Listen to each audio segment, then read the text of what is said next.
What's going on, everybody? It's Ron Brown, LMT, the People's Fitness Professional, alongside my co-host. Mikey Fever.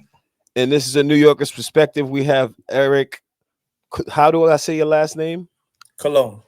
Cologne. Cologne. Cologne. All right. Today, Mikey, he's got some two teeth pulled. So he's a little off today. We've been having some some issues, man, for the past couple of weeks, bro. Yeah, man. Man, I was sick. All kinds of stuff, man. When it Mike, rains, it pours. huh? When it rains, it pours, man. When it rains, it pours, man. It's been a tough week, and it just ironically, we had an earthquake today, and then now it's a solar eclipse Monday. I think that's so weird. My car was doing the Macarena while I go into the dentist. I'm like, what is going on? I'm like, who got the light? Who got the sound system? I'm like, what the? So now we have the brother Eric Cologne on today. Eric Cologne. First off, before we go into the questions, I want you to give a brief, introduction of who you are, where you're from, and how did you get into Palo Mayombe?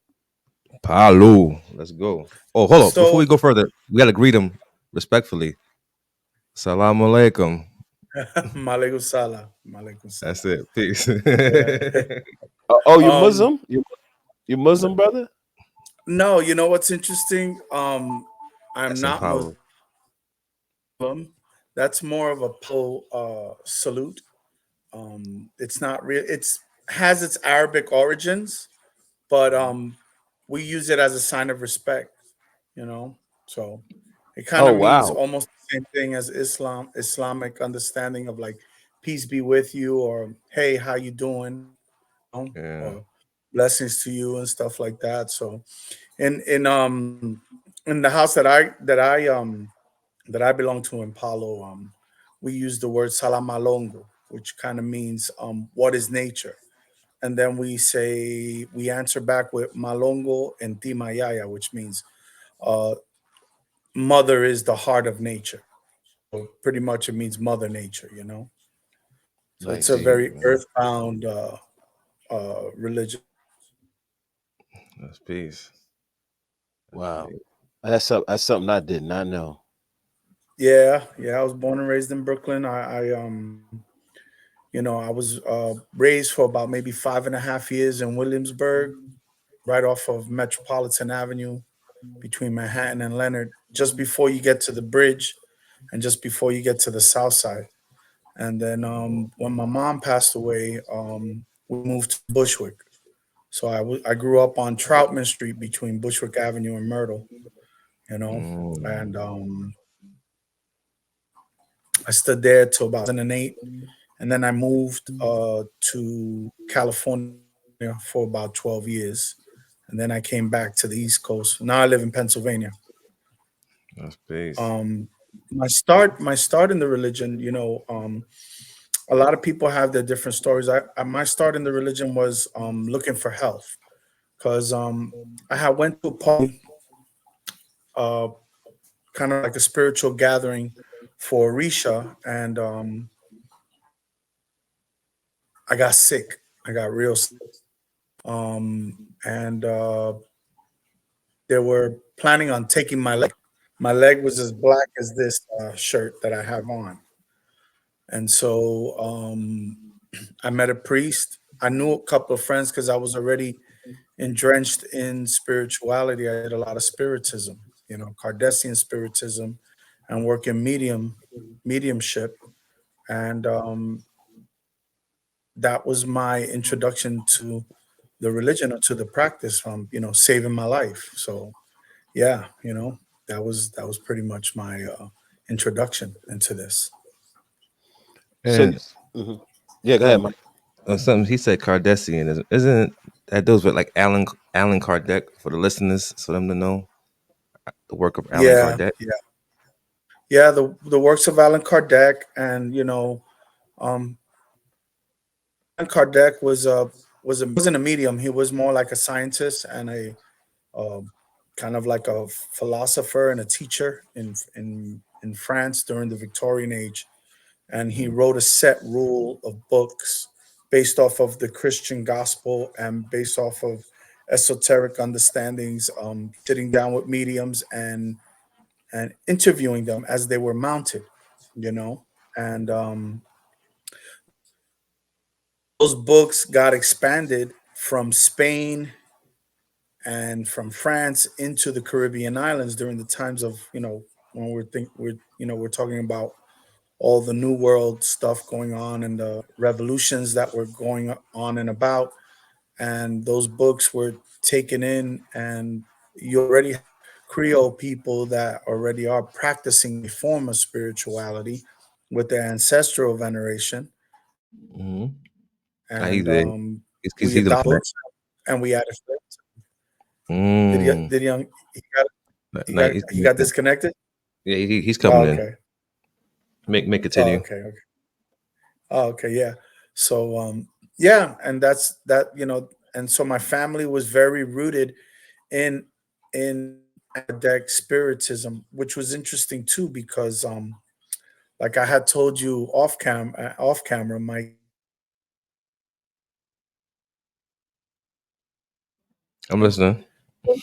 Doña Rafaela, who was Haitian, and she moved from Haiti and she had her spiritual center in Puerto Rico in San Juan during the 1920s and 30s, and they learned from her, and we worked that type of spiritism. And I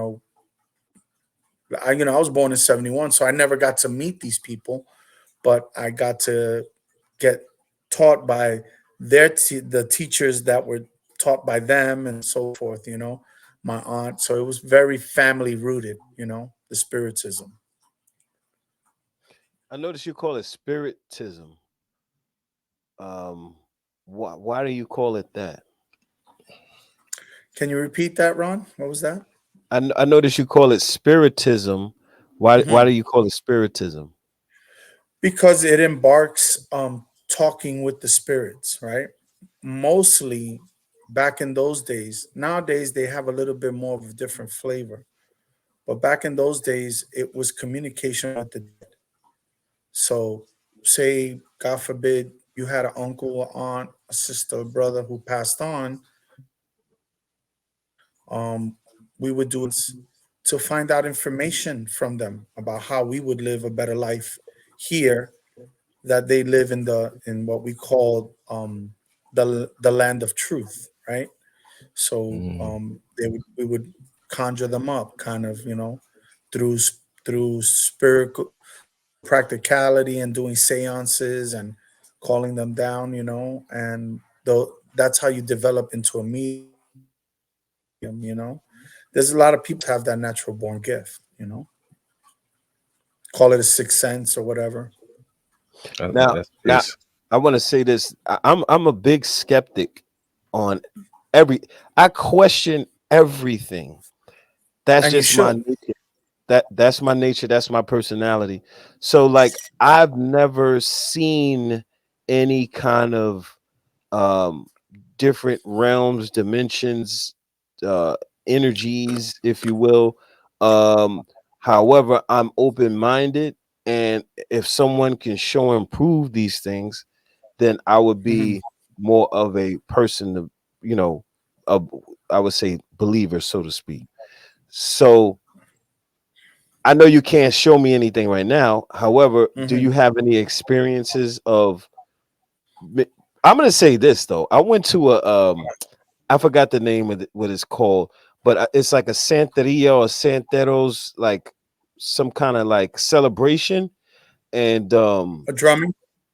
yeah, it was drumming. Yeah, it was drumming. Yeah. Okay. And this one guy, he was dancing, and he's drinking, spitting alcohol, and then Mhm. he was just started like hollering and everything like that, and he bit the head of a chicken off like this, and blood was squirting everywhere. He's like, he was bloodied up and everything like that. So I don't know what that was. I know um that sometimes, like when I was younger, especially, I would listen to certain music and it would get me so riled up to where, I kind of like lost control a little bit. So I don't know if it was the power of the music. I don't know. It was tapping the chakras, the power of the music. You know. So what would that experience? Can you describe what I've experienced with that? What that is?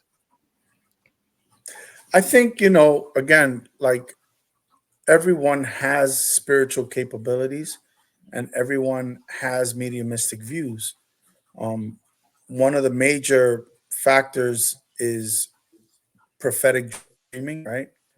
You could dream about something and have what they would consider a déjà vu, you know, and then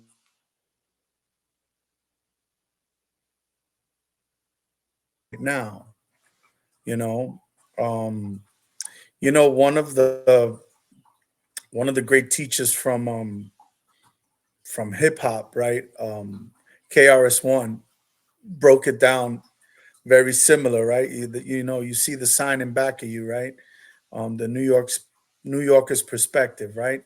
Now he pulled an exercise, and it was interesting, right? If you look at that sign, right, and you close your mouth and you don't say, but you think New Yorker's perspective, right? What is that voice that tells you that you're reading New Yorker's perspective? Yo, We just did this exercise on the show last week. he did. Yo, that's crazy though. Did you watch I the show, brother Eric? Did you watch the show? No, I don't watch. I don't watch shows. it's crazy. I've been busy working and seeing spirituality and doing stuff for my godchildren, so I have not been on anything. It's the I have frequency not we been on. on I'm anything. telling you, it's the frequency we That's on. crazy. Yeah, I'm listening. Yeah, I didn't know. I didn't peep the show or anything. I haven't. You know, when Mike told me, I was pretty much busy around doing ceremonies and things like that. You know, and but again, you know, it could be coincidence. Like, you know, Mm. there's also spirituality behind do that when you say things like that. Like, I don't believe. That's a fair assessment, because guess what? Even believers are skeptics, because we have a saying that Saint Thomas Aquinas, right, one of Mhm. Jesus's followers, you know, had to see the physical hole in his hands to say, I believe in Jesus, right? True And indeed. he was one of the most major skeptics, you know. And so in Palo, we say, Santo Tomás, yo tengo que ver para creer. I have to see it to believe it, right? And seeing things as manifestations, you know, it's very hard. And one of the things that happens, and I'll share a little bit without getting too deep and not getting too criticized, because, you know, people always say that you should never use your own experience to prove points, right? But what better else than a learning perspective, right? When my mom passed away, when my mom was murdered in New York. Oh, So sorry to hear that. Wow. no, it's Sorry about okay. that, bro. It's all right, brother. 1978, things happen. You know what I mean? We're talking about a time when New York was New York. You know, not this New York that we talking about. We're talking about New York, New York. You know, and I remember as a child telling my father that my mom had passed away, because I was literally looking in front of a mirror, being a kid. I was like 6, 7 years old, and I saw this formation. Right, your mom passed away, and I was like, I was freaking out, freaked out about that. I told my dad. My dad was like, "Ah, stop it! You're just, you know, that's your imagination and stuff like that." And then 3 days later, we had detectives knocking on our door with pictures of my mom's body and everything. And you Mm. know, then about 6 months later, um, was a mother wanting to take me with her to the other side, and so Say word. What? me to they took me into my family's work area, and they had to work that spirit, because my mom was that strong a character that it would refuse to leave the earth, you know what I mean? And move on to another plane. So when I talk about perspectives and how people feel about their skepticism, I always say champion your skepticism, because when you get that person that is true and indeed, you're going to be like, wow, you're going to be blown away. You know what I mean? And I don't claim to Exactly. know it all, but I know that everyone in their life has had some type of experience that has been either a spiritual awakening or some type of ESP, Paranormal. right? Yeah, Yeah, yeah. something paranormal, something that you just can't explain, That's true. It's true. So I have a question for you, brother Eric, and again, much respect to you and your family, your mother, Mhm. Oh, and thank you. I you're a appreciate that. strong brother. Um, I'd like to ask you, what is, for the listeners, again, for educational purposes, what is the origin of Mhm. Palo Mayombe? All right, so Palo Mayombe becomes a new world religion in an old world understanding. So, what I mean by that, the central point of Palo Mayombe comes from Central Africa. Okay, the understanding of Palo,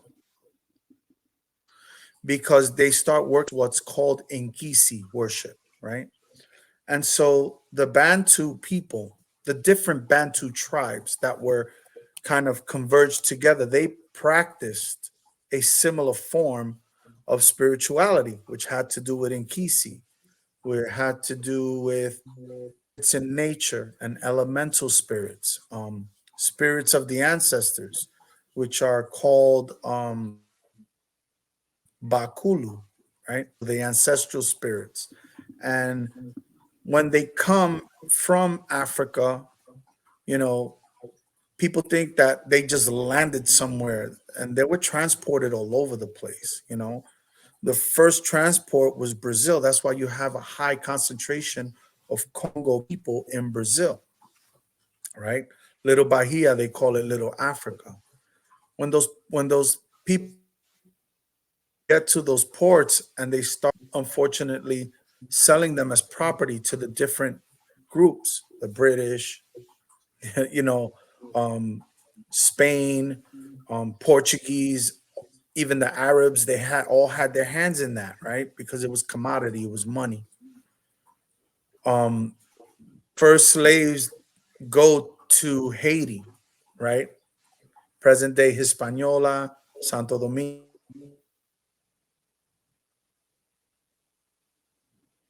Cuba in 1509. So those first Africans come to Cuba in 1509, but the Bantus were so headstrong and so powerful in their belief and in even being suppressed. There was no suppression for them. They left. They create. There was always wars in the takeovers. They were always fighting, and they took off to the mountains. Worship, understanding of the knowledge of land and herbs and everything like that.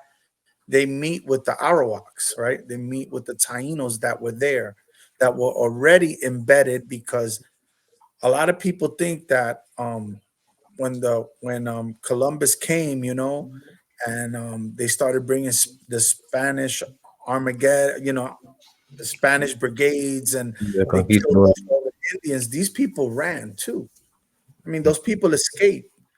It took about almost 30 years, 30 or 40 years, with the type of technology that the Europeans had, to go up into the mountains and even cut trees down at a pace of 30 years. That took a long time for them to get up in those mountains, right?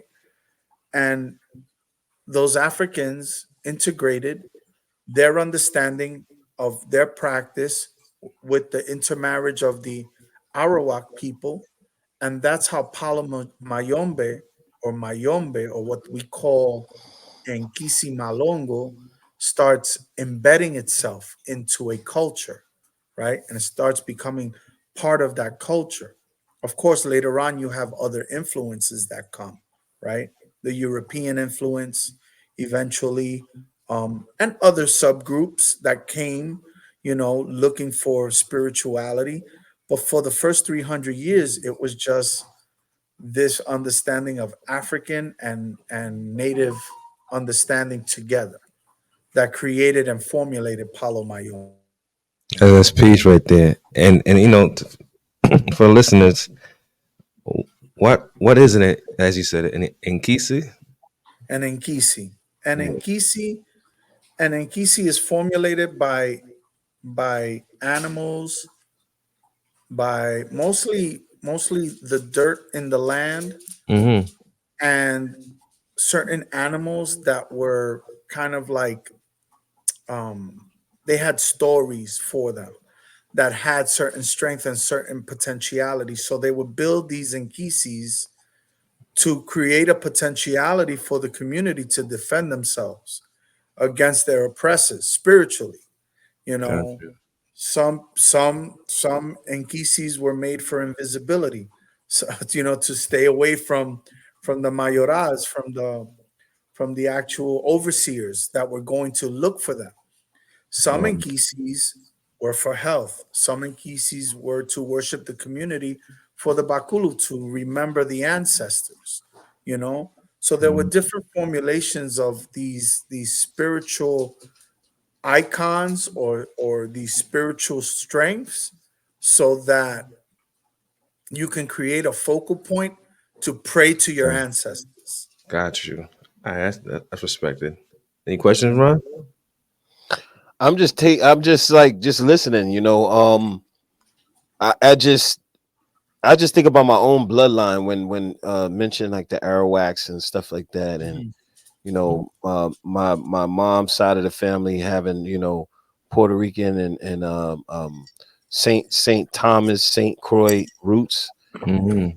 and you know just I just take it back to this DNA test I got where it said a lot of Taino in my or Arawak or indigenous in my from the Caribbean in my Mhm. bloodline, and I grew up with voodoo, if you will, in my family. Like it was always like spoken about around. Mm. Yeah. Yeah. That's Yeah, right. no, and it makes sense, but I think everyone that has some type of Caribbean root, and especially if their root is embedded from Africa, from Africa, and this intermarriage of the people that were native to that land, Yeah, it's it's just common sense. Anyone that would say that that never happened would kind of be lying to us, right? Because a it's part of disservice. our culture. It's part of our culture because um the the Indian perspective, well, not the Indian perspective, but the native perspective was that they had giant canoes, and they would travel from Haiti to Puerto Rico to Cuba to Trinidad to St. Croix to St. Dominique, even as far as the point of Florida, and Mm. that's a stretch of ocean. To say Exactly. these people didn't move around, they island hopped. You know, you still have major pockets of Arawak people even in Honduras today. They're called Garifuna, right? Mm. And the Garifunas are Arawakan with African roots. They still speak Taino. There's people in Wow. Jamaica that I know this brother in Jamaica that has a what is called Lukuyanyo Yameke, or Yameyeke, something like that. Mm. And they're Taino rooted, Jamaican, but they're Taino rooted and also African rooted. That's another thing, I'm just like just taking it all in thinking, Yeah, Yeah. and that's how I am right now too, bro. because It's just like like, even on my father's side, his father had Jamaican roots. So that's why like when I this like that DNA test kind of opened my eyes. It's like I don't know. It's just like a lot of Caribbean in my blood Yeah. And it, and the thing is that if you strip away all the nationalities, right? If you take away, if you take away Haiti, you take away just the names, forget about the labels, because what's national pride and ethnicity, they're two different concepts, right? You Say it look at, again. Say it you know, again. yeah, Say you it again. look at it, Mhm. and that's fine. I'm very white, right? I'm Mhm. very I'm very white, but my father was just as dark as you guys. You know what I mean? Just very. My mom was very dark, so you look at that and you go, man, well, where did I fit in that? Where did I fit in? And the reality, it's in your blood. It's in your blood. It doesn't matter the color, the creed, you know, it's there. It's there. And when that type of calling calls you, you feel it, you know? When Mhm. you're rooted into a spirituality that Yeah. calls you, it doesn't matter what changes. Hey baby, my Mhm. wife. She's over there eating now. That's big. Um, you know, um, you know it calls you. It doesn't matter. The only thing that we can't get caught up in is in fanaticism. There's a reality about being spiritual, and then there's a true reality about being fanatic. When You you find get them on these, YouTube. yeah, you find them all over. We have to kind of draw that line between fanaticism, what is real, what is not, who is who, and just step back. You know what I mean? And just let crazy be crazy. Let There's a crazy lot. be crazy. Eric, I know. We have questions. We're not really following because we're just letting you, as Ron said, Yeah, we let yeah. you flow. We let you flow because you know what I'm saying, just letting you unpack, let us know No, what's going on. definitely no. Um, But you can get with the questions, brother. the question I like to know: how do you feel about these online gurus, though? Like, because there's a lot of people that be selling these. They selling these Palo pots online. You got people in the voodoo communities do initiations over Zoom. You got Yeah, yeah, no, it's Ron. It's funny, bro. You got to see it. People, yeah, they're selling people these Palo pots. If I have like 3 chicken bones in there and a Popeyes biscuit, they talking about, yeah, you've been initiated. And then you got people talking about voodoo stuff online. Yeah, I'm gonna send you this and yeah. Santeria. Look, And, look. I'm gonna tell you something. There's a mhm, necessity. There's a mhm, necessity, right? yeah, Right now, I know Ron works because he called me. He was like, "Yo, I'm just coming out of work. I'm gonna send you yeah, the link." Right? yeah, Yesterday we were talking. You were yeah, working. I work a 9 to 5, which is 8 to 4. yeah, We all have jobs, right? exactly. But there is a necessity of people out there that do this to make money. Yeah, And this has never been new. This is not a new nuance. It's just the problem here is that we have the internet. The internet connects people.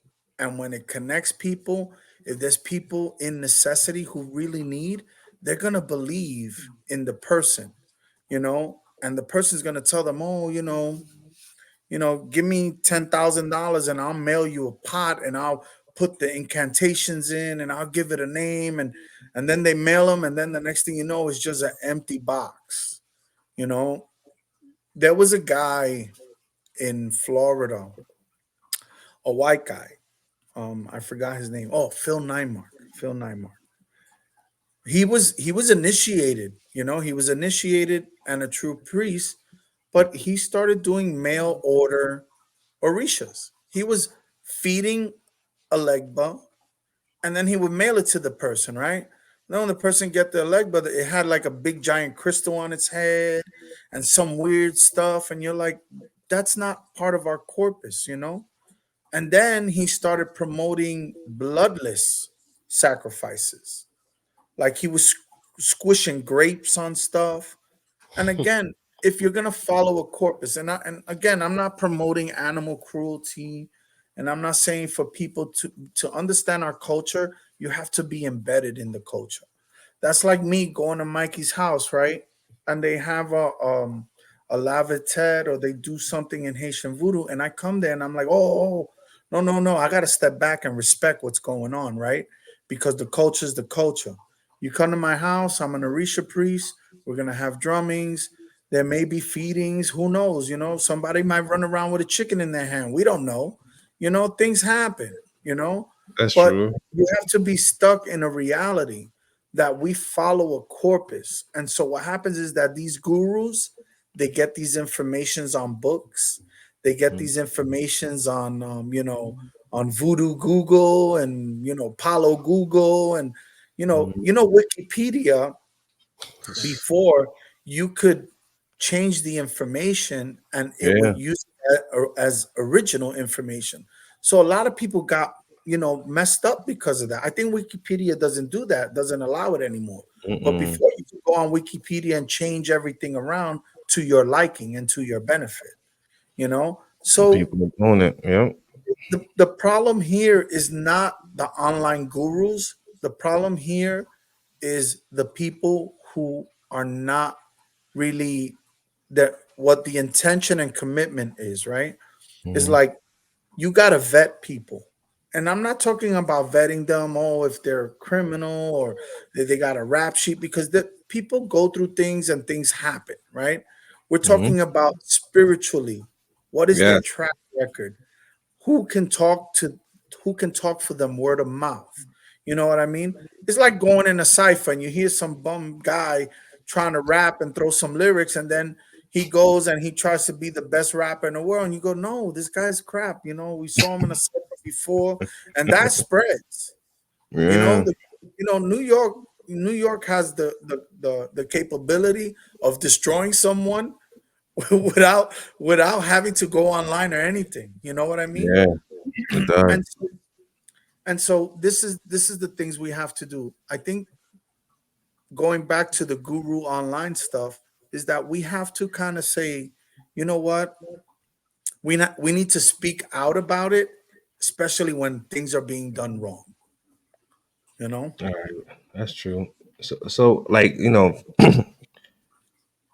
how does Palo Mayombe differs from other African diaspora spiritual systems as far as Santeria and Voodoo? okay. There's similarities, and Hmm. then there are total different separate understandings, right? The difference between Palo Mayombe, it's more embedded in, and I don't want to say necromancy because that just sounds dark, right? Mhm. But it's in elevating the ancestral understanding of spirituality, right? So in Palo and in Bantu philosophy, they believe that when a person passes away, you don't necessarily die, right? They say that the corporal spirit turns into three parts.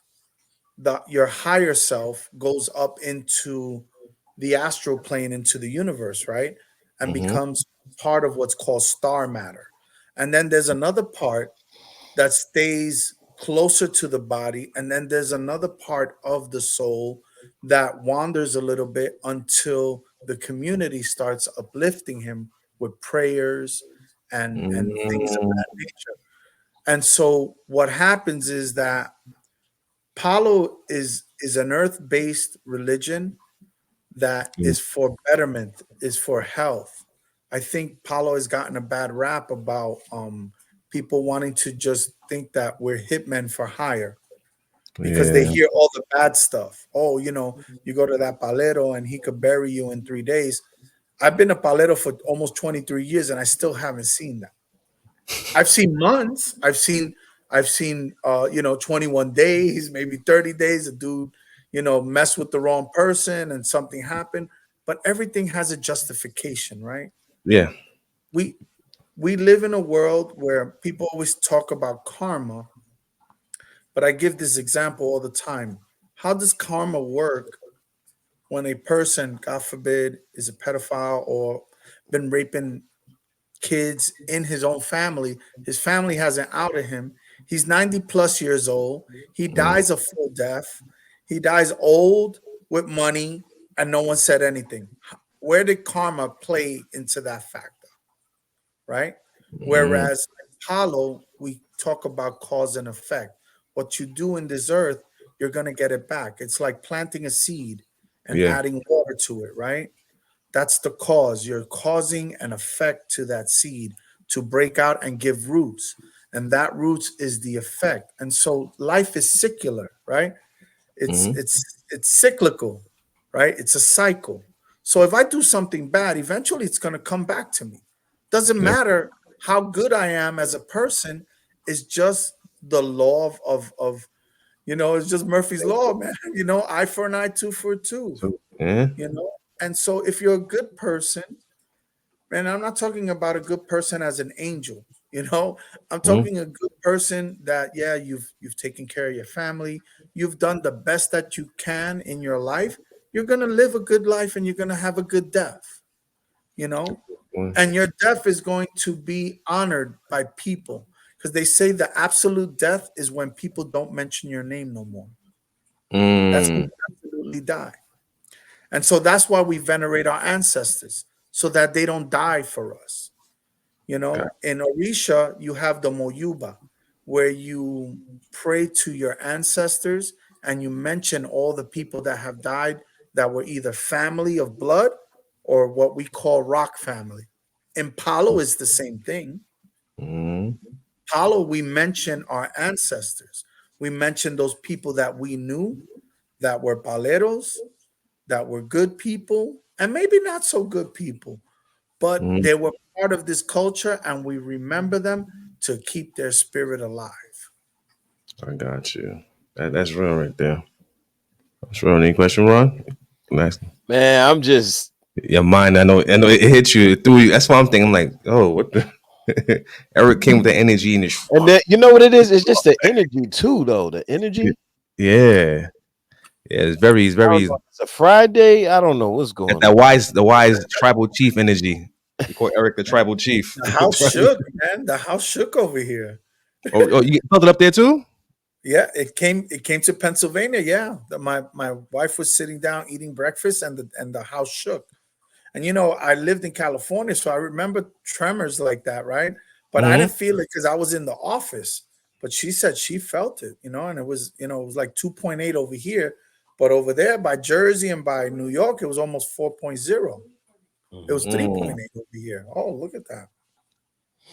So, Real Yeah. quick, I want to go into what are the core beliefs of Palo Mayombe? The core beliefs of Palo Mayombe: mm, be a good son, be a good father, mm, be a good husband, be a good person. The core beliefs of Palo Mayombe is that we say that we are children of Mpemba, right? Children of white or children of the light, which Mpemba can mean white and it can also mean the candle that lights the way because the mm, candle is representative of spirituality that formulates from every person. We're made of our bodies are made of electricity, right? And so we believe that every person that sheds this physical form goes back into star matter. And it makes sense because the whole ashes to ashes, dust to dust thing, mm, um, if you take our bodies and break it down, we have every mineral that is formulated on the earth and in the universe. Every mm. cell, every cell that we have, and every anything that's in the that chemistry chart, that table, we have Yeah, all those elements and then some. you know yes, we our do. bodies are made of 75% water. The earth is made of 75% water and 25% land. So we have 25% solid mass and 75% water. What does that tell you? That we are part of this world. We're part of this spirituality, you know, Mm. and we are, to say it, we are the masters of our own universe. That's peace. That's true. That's true. That is so true, brother. That is so true. Just listening. I like to ask another question: Is Sure. how does Palo Mayombe intersect with Catholicism, particularly in Cuba? Okay. Um, again, that claim my energy. definitely go for it. Go for it. You know, Catholicism is an interesting part of Palo, because what happened, or what happens, is that the adaptation of slavery, you were constricted to practice certain things, and there was already a lot of Congos that were already baptized when they came with Paul, or with what's that explorer? I want to say Paulo Cow. He was Portuguese, you know, Okay. with Saint Augustine and Angola, and Mhm. and I remember. the whole king that was there that converted into Catholicism, right? Mm-hmm. Because they saw them hold the Roman cross, they thought it was the Congo cross. But the Congo cross is more representative of the 90-degree Greek cross, which looks like a target. So you Yeah. have 90 degrees in each side, it's 360 degrees, which Mm-hmm. represents, what we call The access of in the Congo cosmogram, yeah. the Yowa cross.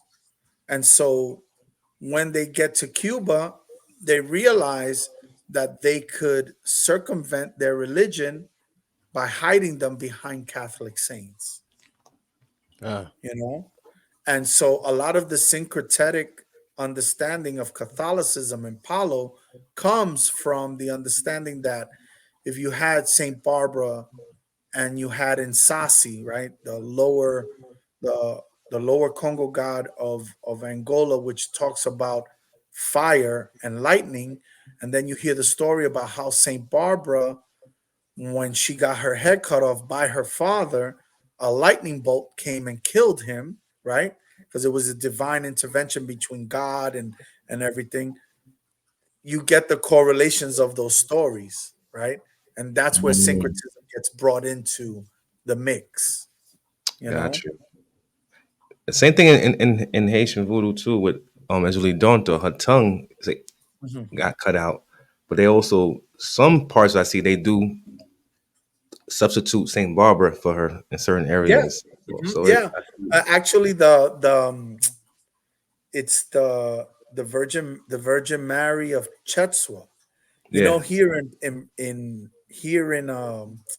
in PA, they do a big migration of Haitian people that go to the Oh, church I go there. for that Thursday, Yeah. and they do the German grotto and time. they ring the bell and everything. I've Yeah. been there. I've been In there. the I've graveyard, done it. right?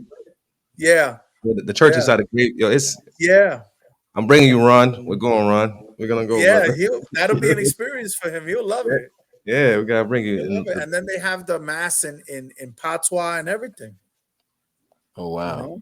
Wow, that would be crazy. I would love that, man. That I happens always. sometime in September, I think. Yeah, they August, usually. September. Yeah. I usually always for me personally, I Mhm. always say Haitian voodoo and Palo to me are similar. I always find Mhm. like in certain degrees like the um the fieriness of both because both are very hot. Yeah. Like you know what I'm saying? Even down to the Yeah. music, the rhythmatic, the music. I'm like, damn. Yeah. No, they're definitely brothers at arms, because you have three positions in voodoo, that Mhm. you have Rada, you have Gede, right? And then you have Right. Petwa. Yeah, And the Congo. Petwa are the Congos, you Mm-hmm. know. They say Rada is to give worship to, and then the Petro spirits are the ones you work with, you Yeah. know. And those are pretty much Congo spirits. They're I, Congo. I have a question. Mhm. Now I'm not a believer in spirits because I never really. I'm gonna say I've seen something before, but I think it's just more my eyes. Like that's how I look at it, right? So It's like okay. Mhm. like all right, my sister she passed on some years back, and I was in my grandparents' basement, and I'm sleeping, and then I just felt something over me, like a person was over me, and I'm like, what the hell? I open up my eyes, and I see like this image, like it was like a human being over me, So like silhouette. like like a silhouette, and I'm like, I'm looking, and even back then I wasn't thinking like spirits and nothing like that. So I'm like, yo, what the hell? So I got up, the silhouette didn't move, and then I kept looking, and I turned the light on. There was nobody there though. So it's like, I don't know. You know what I'm saying? Like I'll say that I'm a skeptic on spirits and all of that. I don't really believe they exist. However, I'm open if someone could show and prove. So I want to know, how do practitioners of Palo Mayombe communicate with spirits? Well, they communicate pretty much. The number one communication system is possession. Possession. The total possession of spirituality that comes from those types of energies. And those energies, they're not like spirits that are like what Mike was saying, they're hot, right? So those spirits come down and they do supernatural stuff. Like, Yeah. they'll eat fire. And I'm not talking about, fire catching. I'm talking about chew on something while it's still burning and eating it. Yeah. A piece of Nothing coal. Yeah, nothing happening to the person. Yeah. The person eating glass. There's a lot of requisites of, and people who say, "Oh my God, no, that's Oh wait, demonic," and brother, I things like think I that. saw that. I don't mean to cut you off. No, it's okay. The dude was eating glass too, yeah, at that thing. Yeah, Yeah, there's yo, a what's with that? Like, there's a so Yeah. you've seen manifestations of spirituality, and still being a skeptic is always good because you always got charlatans out there. You know what I mean? And so it's always good to be a skeptic. Never believe what your eyes are seeing, because your eyes could deceive you, you know, but know what they say in communication. There's a difference, right? Because the spirit could jump from here to across the room, right? In one leap, in one leg, jump 3 rooms down in one leg. And you can say, oh, well, maybe that person is athletic, right? But when that person comes up to you and says, hey, Ron, do you remember this time in New York City when da, and they start connecting the dots to the point that you start like, dude, did this dude have a camera when I was there? He Yeah. saw everything, can mention smells, can mention times, dates, uh, a cut on your foot, something that you felt, those what um we call it evidencia, or veridic understanding of what a person is communicating to you.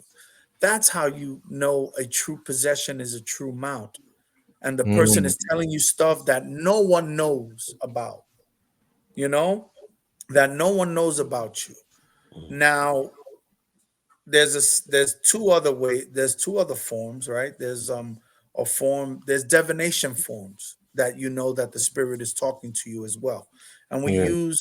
there's many types of divination forms, from using a plate to just sitting there with a candle and a glass of water. um Yeah. some people do animal bones. They'll cast animal bones. They'll cast chamalongos, which are coconut rinds that are cut I in seen certain. those before. I seen Yeah, those. that's pretty popular. You know what I mean? Yeah. There's also one that there's a spirit horn with a glass on it, and the person will put it to their head and start talking to you based off of that. So there are many forms of possession, and there's many forms of the spirit talking to you, and how you communicate with that. Now, for skeptics, it's interesting because when you get a reading, or a person is truly in tuned, you'll be like, damn, because I've seen people that are super in tune, and you'll be like, yo, that person must have been living in my house to Yeah. tell me this, that, and the third. and it happens, you know. So how does one go about wanting to be initiated into Palo Mayombe? You know, it's funny because I always hear that about wanting to be initiated. And so again, the intention, right? Mm, What is the intention of a person wanting to get initiated, right? yeah. Are they having issues with their family? Are they having issues with their health?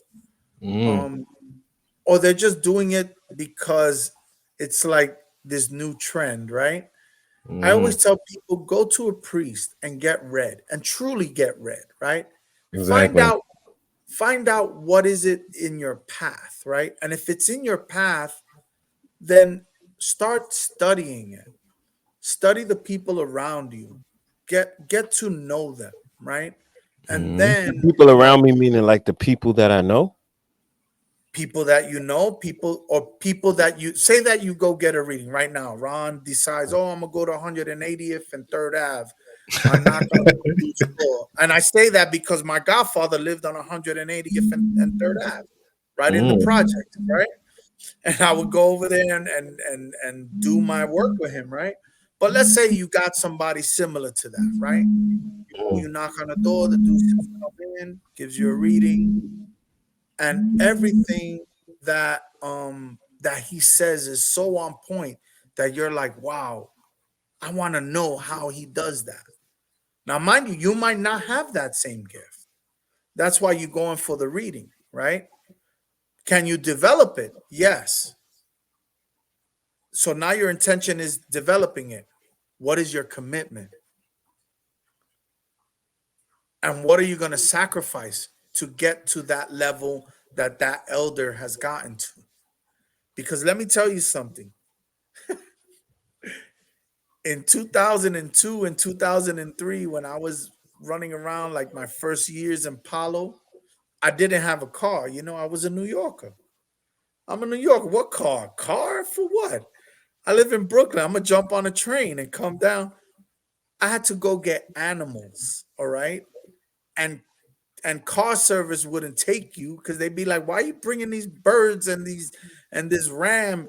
I would have to jump on a train, on the J train, come down all the way to 100, almost close to Hunts Point, transfer from there, Southern Boulevard to Third Avenue, get on a Third Avenue bus and stop at 170th right there, get off and walk with two boxes of animals to have to go up into a project now to feed this stuff.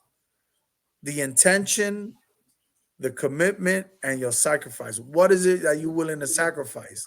Because that's dedication. Some people don't have that dedication. In that's a this day and fact. age, they don't. They don't, you know? That's You real know, right so, there, man. and You so went through it. yeah. And so for someone to say, how am I what is the possibility of being a priest in Palo or even being a worshiper in Palo? Intention and commitment.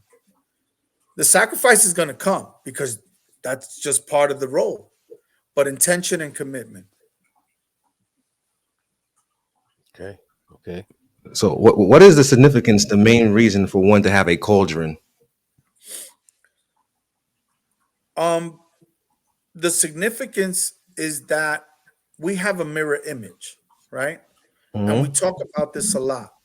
mm, When our physical body comes out of the womb, and the sun hits us for the first time. And I'm not talking about light, I'm talking about the actual physical sun. That yes. sun casts our shadow, and we're born with our shadow that follows us to the rest of our days. So, a gangulero or a palero, right? A Mm, priest of Palo formulates this understanding of working his shadow self in spirit form. And so the mm. Nganga, that That's the metal term I cauldron, use, Anganga, yeah. yeah, the Nganga represents your shadow self. So say like your physical self is left-handed, Mm, in your shadow self will be right-handed. Everything is in reverse. And it's just learning how to become one with the universe. Because when we do our Synergize. ceremonies, we go to a foot of a tree, what's called an encunia. And there are many encunias. Oak, which is called Palo Ramon, is an encunia of power. The ceiba tree, Mama Ngundu, is a place of power. The sleeping willow tree, right? You see the willow trees and stuff like that. They're called hagway. Those have power. Those have energies. The laurel bush is a place of power, and so all these power positions um, formulate that strength for that Nganga to build. Because what an Nganga represents is a universe within a universe. So it's the macrocosm of the universe, of your universe, right? And so it's kind of like freaky because if you think about how universes are, right, and you look at Marvel and all that stuff, I think they got all that understanding from African understanding, because the reality is that everyone lives in a universe. We Exactly. live, we our sole purpose is to figure out what is our place within this world. So we have to create a world within a world. You know what's so beautiful with all that you're saying? Hmm. With all these spiritual practices, you find our history in there. It tied you all back. It's all about ancestral, connecting to ancestrals, bringing you back into that core.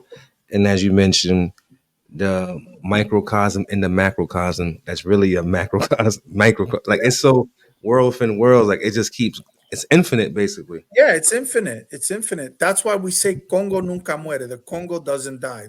The person, the corporal person, doesn't die. Your body, your physical being, of course, it shuts down, but your Mhm. spirit keeps moving. And that's proven by science. I don't have Mm. to, you don't have to be a skeptic for that, Ron. That's proven by science. You can look at studies and studies and studies, and they say that there is a definite separation of the corporal body and the spirit, Yeah. because there's energy that just keeps flowing and flowing and moving, you know? I think Ron's I, ready to be I a would have to. Polaris. I would have to research that. I would have to research. You should. I think Ron ready to be a Polaro right now. Ron about to be like, that's it. Listen, you listen. I've always been interested in it since a kid. You know, Yeah, my, yeah. my family they experimented with it, and you know, from what the way they tell it, you know, the outcome wasn't good. And you know what, I'm gonna speak candidly right now about this. Yeah. Okay, so um, my parents, I mean not my parents, one of my parents, Mhm. my mom, her sisters, and her brother, they did a séance, Mhm. Mm. right? Because her husband died, so they did a séance for the husband, and they don't really go into detail of what happened, but they said something weird was happening. Like I think my aunt lost control of herself at some point in the séance, Mhm. and then you know, they talk about it, but they don't really talk about it. They kind of like graze over it, Yeah. and years later, I would say three firstborns Mhm. it's like the way my cousins died and my sister died, it was kind of weird because one of my oldest cousins, Gerald, he died first, Mhm. and it's my aunt Judy's child, and my aunt Judy, I forgot how the order is in that family, but it's like a weird, it's like a synchronized order. So Mhm. my aunt Judy, her son died first, and then Mhm. my mom, now these are all firstborns. Now, Yeah. and then my mother, her first daughter died, Mhm. and then the last child, my aunt Lorraine, her first child died. Mhm. Mm. Like the order Like in was that just order, yeah. it Like was in that it was kind of weird, and order. that those events just threw our family like for a loop, like out of whack. It threw us all out of whack, and Mhm. Mm. Mhm. So, I just thought that was kind of weird. You know what I mean? So, Yeah. I, Yeah. I've always been interested in these teachings. Mhm. I just always bumped into the wrong person with this stuff. Yo, there are a lot of weirdos. Yo, it's not only Yeah. a lot of weirdos in in these ciphers, man. Some of them have ulterior agendas. Like Yeah, they either trying to, I don't want to. they do the They doing some Diddy stuff, and you be like, yo, bro, I didn't. Yo, you understand? It's not that, Yeah. or they charlatans trying to steal money, yeah, or That's true. they hopping from house to house. You be like, but I thought you Yeah. was with this person last week, then yeah, you're over here now. yeah, Yeah. Yeah. And some of I them, think. as Eric said, it's not to cut you off, brother Eric. No, it's okay, brother. You got to vet them because I've seen a lot of people with mental issues, mental illness in these cultures, in these Hmm. practices. Yeah. And you You got to already know, remember, Ron. Bro, I so met you now got to, how do you get the right person, yeah, Eric. and that's, it's trial and error a lot of times, because you may think someone is put together, and then all of a sudden they come to your house and they create mayhem, and Oh, that's when you got to cut those people off. You got to cut them off because they can be super toxic, right? I think, again, like, this whole thing about, look, no one's an angel here, right? No one has, the magic bullet, and unfortunately, you run into people that are caught up in especially, and I'm gonna talk about New York since we're in this New York perspective, right? Mm-hmm. Um, New York can get you caught up easily. The hustle, right? The money, the mm-hmm. hustle is real. Also, poverty is real, right? The necessity of wanting to feel better is real. So when you get people that prey off of that, that's what you got to watch. When you got to watch them people, oh, well, I did you a consult, but now this job is going to run you like $10,000. Like, Yo, whoa, who got $10,000 in the projects? But you'll see people running for it because they are laying their faith in people. And Yeah, this is where you got to kind of vet. I hear a lot of people always talking about that, always, look, I lived in Brooklyn, I lived in the hood, I lived in the hood. I lived in Bushwick for a long time. I got married. I was across the street from Central Avenue, the project, San Juan Funeral Home, I know what that Knickerbocker, is. the 83rd precinct. I grew up there. I grew up there. And I always try to keep a good job, a good head on over my shoulders. I worked for CBS for 20 years. I retired from Channel 2. You mm, know, and when I moved from California, when I moved to California in 2008, you know, and you go to those neighborhoods now, they might look nice, they got nice makeovers, they're still the same. They're still the same. People are still a necessity. People are still Mm-hmm. looking for a way out, mm-hmm. and if you could help someone, then you help them. But it's unfortunate that people prey off of each other because it's easy to victimize someone that's already been victimized. That's Yeah. a fact. That's terrible. You know? Being that you say you grew up in Brooklyn, right? Did you Mhm. ever cross paths with those Nuwapian people in Bushwick, the I Egyptian? knew I knew Dr. Malachi York personally. Get out of Oh here! wow. Get I knew out of Dr. Malachi York personally. I didn't know his family members. I have couple of friends that I know that are his nieces and uncles, things like that. But here! Dr. Malachi York used to come to our home in Bushwick to come What? get readings. Yeah, to come get readings. And he knew my uncle. My uncle was his name was Cecilio Cruz, God rest his soul. He used to sing doo-wop. So, he was part of that doo-wop scene, and they had a group called the Brooklyn Connection. And Dr. Malachi York had his group, and they used to sing. So Dr. Malachi York has an album out there. I think it's called Dreaming or something like that. Where he's all jazzed up and stuff. The curls and everything like That's that. crazy. And And he was always into spirituality, so he ran around the spiritual scene. And then he Mhm. took it and he created what's called the Ansaru, right? So the Mhm. Ansaru were off of DeKalb Avenue in Bushwick. But I'm going to tell you something. You know, yes, he was off the rocker. I'm not condoning anything that he did. Yeah, But I'll tell you something. In the 80s, when you used to walk around them neighborhoods, you were safe I heard that. I because keep hearing that. I keep because hearing they that. had a large community of brothers who were trained, who were trained in arts and martial arts, and they would stand the corners and watch over the people. Hmm. So nobody would get robbed, nobody would get hurt. So if you walked from Myrtle Avenue and Bushwick, right there where the KFC is at, I think they knocked that down now. I don't know if it's still there. But if you Mhm. walk from Bushwick Avenue all the way down, just straight down Bushwick, all those little communities of Ansaru, all the way Yeah, going up to DeKalb Avenue, you were safe. No one was that's, gonna put a hand on you. No one was gonna rob you because you had to be crazy to go through that neighborhood because the whole community would have jumped you, you that's know? crazy.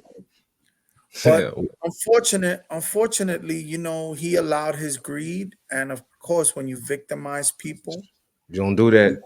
you victimize people. He took the money, they burned the community down, and he ran to Atlanta and he did his own thing in Atlanta. The And same then he thing. got into and then now he's in federal prison. Don't touch the kids, man. Let's just leave it at Yeah, that. But yeah, exactly. Yeah, no. that's You know, crazy. I didn't know he's I coming have for reading. grandkids. Yeah, I have grandkids, and man, somebody would do that to my child, I'd choke them. I'd be in Yeah. jail, you know? That's crazy, man. I didn't know he was You coming know? for readings. That's crazy. Nah, I'm like, what?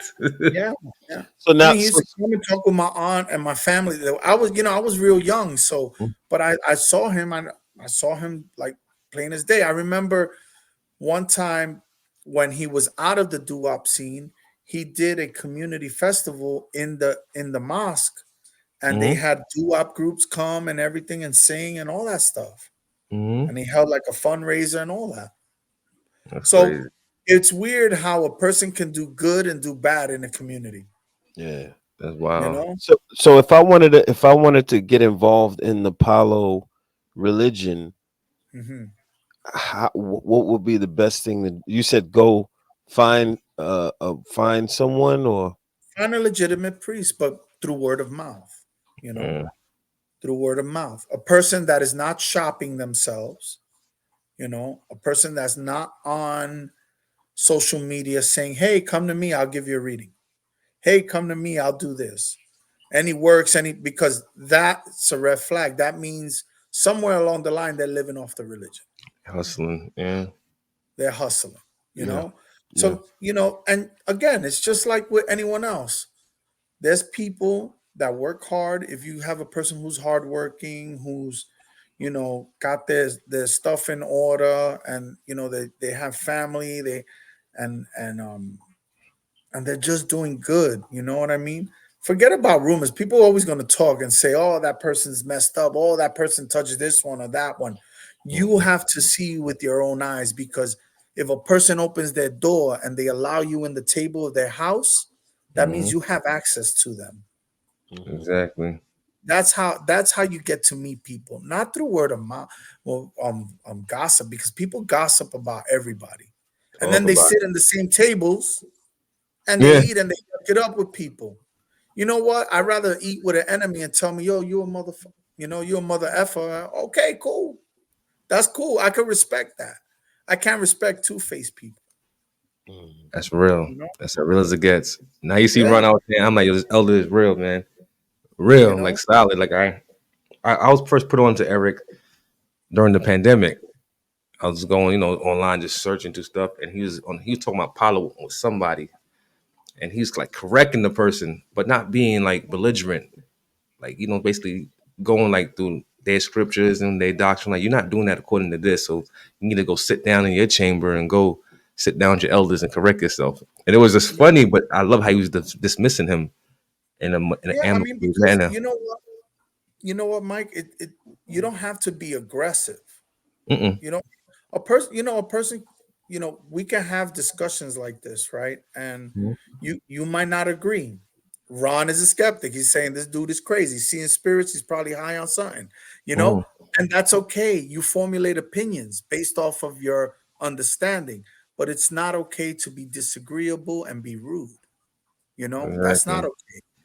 Because at that point now you bring out the ghetto in a person. Now, okay, I might be 53, but I still got hands. And I came from that school of thought. I could get a beating, but I could give one too. And it's just as real as it gets. So you have a lot of these young people that come on here, and as soon as you don't agree with what their doctrine is, right away they want to talk about you. Right away they want to create gossip. Right away they want to challenge you. No, a bunch of nonsense. Yeah, it's just at this point of our life, we should be helping each other, not hindering each other. That's for sure. That's a fact for real.